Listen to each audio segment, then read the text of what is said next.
الحمد لله الذي أصلح بلطفه قلوب الصالحين وألبسهم لباس الإيمان واليقين، وأشهد أن لا إله إلا الله وحده لا شريك له، وأشهد أن محمدًا عبده ورسوله النبي الأمين. اللهم صل وسلم على محمد وعلى آله وصحبه والتابعين لهم بإحسان إلى يوم الدين. أما بعد، أيها الناس اتقوا الله تعالى واعلموا أن مدار التقوى على إصلاح القلوب، فقد قال صلى الله عليه وسلم: ألا وإن في الجسد مضغة إذا صلحت صلح الجسد كله، وإذا فسدت فسد الجسد كله، ألا وهي القلب. أخرجه البخاري في صحيحه. أيها الإخوة، في الصلاة يستند العبد إلى ربه الملك العظيم الذي بيده خزائن السماوات والأرض، وهو على كل شيء وكيل، ويشاهد أن ما من شيء في ملكوت السماوات والأرض إلا وهو مملوك له جل وعلا، خاضع لجلاله العظيم. فعندما يدخل العبد في الصلاة يدخل في حماه سبحانه وتعالى، ويتلقى من أنوار أسمائه الحسنى ما يجعله غنيا بالله قويا به تعالى، ويتزود من مقامات الجمال والجلال ما يملأ قلبه أملا وفرحا بالله، فيشعر أنه عبد لله حقا، فتتجدد حياته وتشب عزيمته، فإذا هو ينطلق إلى الحياة من جديد بقوة تهد الجبال الرواسي. أيها المؤمنون، إن معنى الصلاة أن تصلي وأن ترحل عن خطاياك إلى الله تعالى، تخرج من دركات العادة إلى درجات العبادة. إن الصلاة تصنعك، إنها تنهى عن الفحشاء والمنكر. إن الصلاة سفر من الأرض إلى السماء، فأنى لمنازل السلام أن تصطدم بنوازل الحرام. إن الصلاة إذا أديت بشروطها وعلى وجهها عبادة عميقة ما فرضت إلا للإصلاح الشامل للنفس الإنسانية في سيرها إلى الله تعالى. إن الصلاة لها مركزية كبرى في دين الإسلام. نحن أيها الإخوة بحاجة إلى اكتشاف معنى الصلاة. نعم، علينا أن نفطن إلى أن لدينا معلومات تقليدية تحتاج إلى نفض الغبار عنها فيما يتعلق بالصلاة. إن الصلاة بعد الشهادتين أساس أركان الإسلام، وأنها أفضل الأعمال من الدين على الإطلاق.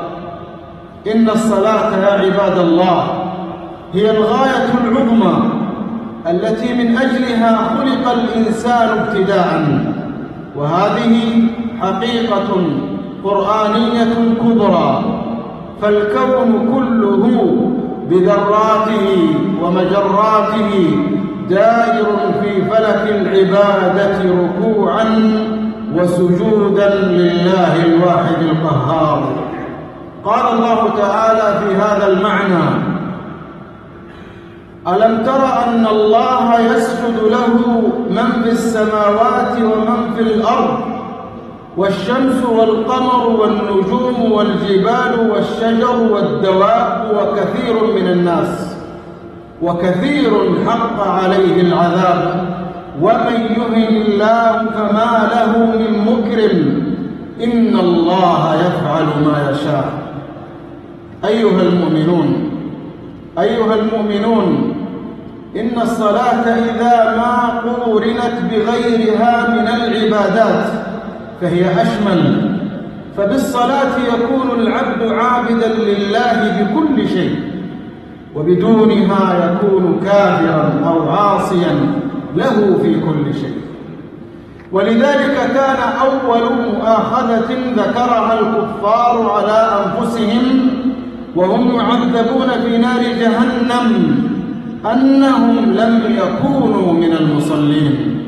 قال الله تعالى يحكي سؤال أهل النعيم للمجرمين: ما سلككم في سقر؟ قالوا لم نك من المصلين. ومن أعجب الآيات في أهمية الصلاة أنه تعالى جادل بني إسرائيل في الإيمان بالقرآن والاعتراف بالحق، ثم خاطبهم بعد ذلك مباشرة بالصلاة والزكاة: وأقيموا الصلاة وآتوا الزكاة واركعوا مع الراكعين. ومن أرهب المواقف وأجلها موقف نبي الله موسى عليه السلام لما ناداه ربه مرة بجانب الطور الأيمن، فكان ما كان من فزع موسى عليه السلام، فلما اطمأن عرفه الله جل وعلا بنفسه أولا، ثم أمره بالعبادة وعلى رأسها الصلاة: إنني أنا الله لا إله إلا أنا فاعبدني وأقم الصلاة لذكري. ولعلك تتنبه إلى أن إقامة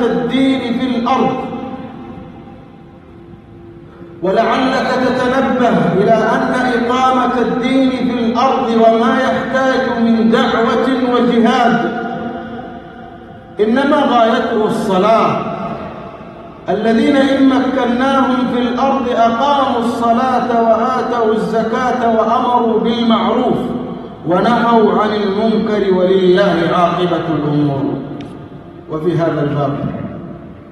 وفي هذا الباب يقول الرسول صلى الله عليه وسلم من حديث أبي هريرة رضي الله عنه الذي رواه الطبراني وحسنه الألباني: الصلاة خير موضوع، فمن استطاع أن يستكثر فليستكثر. أقول ما تسمعون وأستغفر الله العظيم لي ولكم فاستغفروه فطوبى للمستغفرين.